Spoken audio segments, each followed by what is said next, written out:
Ang basura sa karagatan ay isang seryosong problema sa polusyon na makakaapekto sa kalusugan ng tao, marine wildlife at sa lokal na ekonomiya ng isang lugar. Kaya paano nga ba natin masolusyonan ang problemang ito?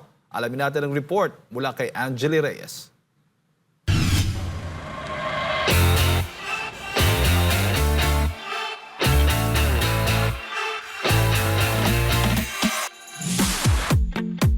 Tinaguri ang City of Golden Opportunity o kilala rin bilang City of Golden Friendship ang Cagayan de Oro dahil isa nga ito sa may pinaka-progresibong lugar sa Northern Mindanao.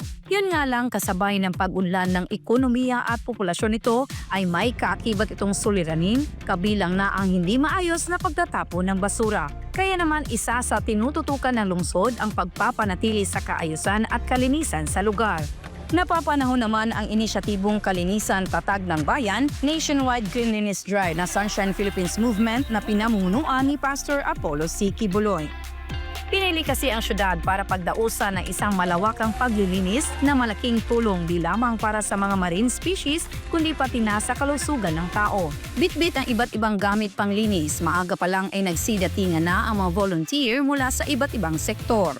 Barangay officials at mamamayan ng Barangay Lapasan, KOJC Missionaries, Maritime Police, Glenro, mga personahe ng Bureau of Fire Protection at iba pang ahensya ng pamahalaan para linisin ang kahabaan ng coastal area ng Barangay Lapasan dito sa lungsod.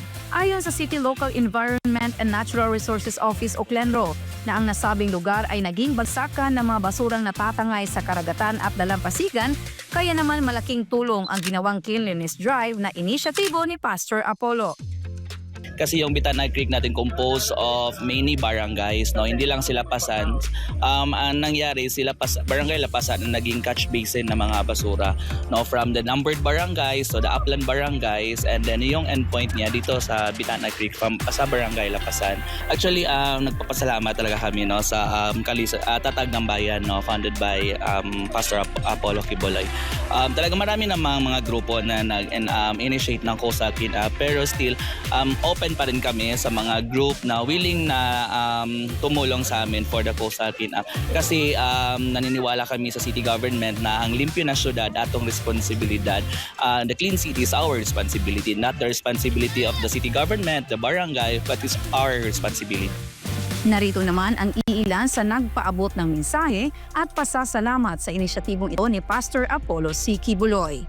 Kay usually ang tawag na mo is tawag sa sunog, or kaya ito ang mandato man is to save lives and properties. Pero kaning gayon na lahi nga klase nga tawag kini sa kalimpyuhan sa ato ang palibot. So nagpasalamat kami sa dakong kahigayunan nga naka-appeal kami ning dako nga lakad para sa ato ang kalimpyo sa atong palibot. Una sa tanan na nagpasalamat sa ako nga gawa sa inyo sa kining upla at kalinisan.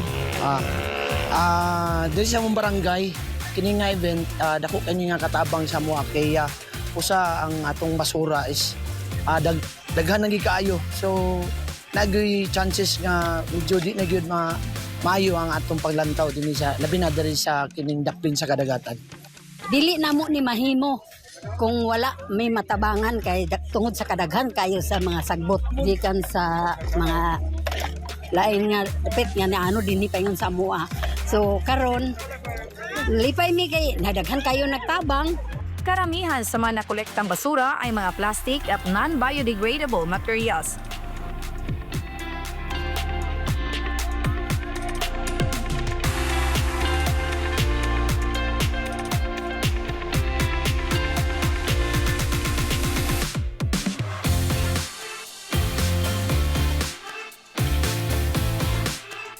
This is the time to act.